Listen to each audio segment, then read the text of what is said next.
ancestors fought woolly mammoths the size of school buses with nothing but a sharpened stick and a dream. You need 3 apps, a noise-canceling headset, and a specific temperature of oat milk just to find the motivation to get out of bed.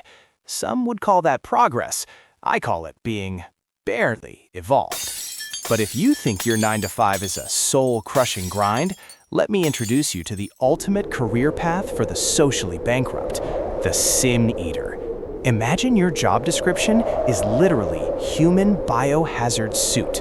You aren't just hungry, you're a social outcast whose lunch is seasoned with a pinch of immorality and a dash of someone else's bad juju. You spend your life slapping mud just for the privilege of deep-throating a sinner for a few pence. To understand why this job existed, you have to understand the biological clock of the 1600s. In this era, people were dying from everything. Help! It's no use! I can't breathe. We're all doomed. Infected cuts, backwards teeth, or just falling through the seat of a latrine and drowning in years of fetid fecal matter. Because death was a halftime entertainment show, everyone was terrified of kicking the bucket with a soul full of unconfessed sins.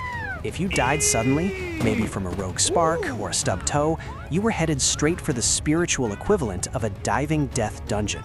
You needed a clean slate, and you needed it fast. Be honest, how many of you have a list of sins that would make a Viking raider blush? Well, back then, those sins were a one-way ticket to the great Bed Bath & Beyond in the sky, and not the good section. When a local dies, their relatives seek you out immediately.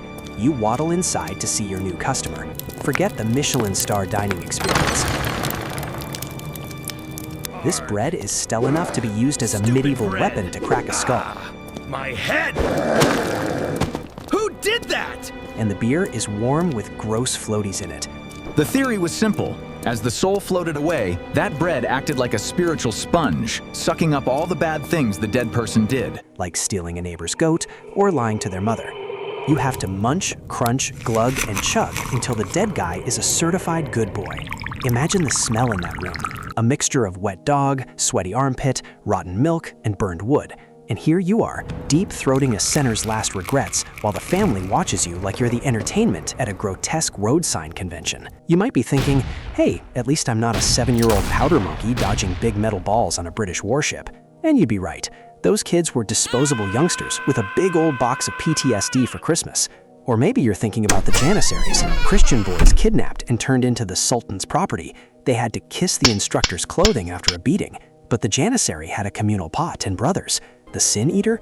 You have stale bread weapons and a life so lonely it makes a garden hermit look like a socialite. You are trading your entire social standing and your own soul's purity for a paltry fee of a few pence. That's less than a modern snack addiction costs in a single afternoon. Once you finish the sin sandwich, you say a prayer, something like, "Grub dub dub, thanks for the grub, yay God." And then you are promptly vacated from the premises. But here's the real kicker. By eating those sins, the town believes you now own them. You are a walking container of other people's filth. You are hated, ridiculed, and shunned. You live a reclusive and isolated life because no one wants to accidentally touch the guy who's carrying 1,000 years of Britain's history of bad decisions in his stomach. In the Middle Ages, being different was a death sentence. One bad harvest or one dead cow, and suddenly you're the village witch. For the Sin Eater, they didn't need a trial by ordeal to know you were cursed. They paid you to be cursed, so they didn't have to be. This sensory hellscape of a job actually lasted until the 20th century. The last known Sin Eater, Richard Munslow, died in 1906. He wasn't some freckled kid with a smile people trust. He was a farmer who took the job after his children died. It was a self-sacrifice. He traded his social standing to give his neighbors a clean slate departure. While the rest of the world was perfecting steam engines and railways, people were still paying a guy to eat bread off their dead uncle. Do you think you could do it? Could you eat the rotting slop of a neighbor's life just to keep your own mother from fading away?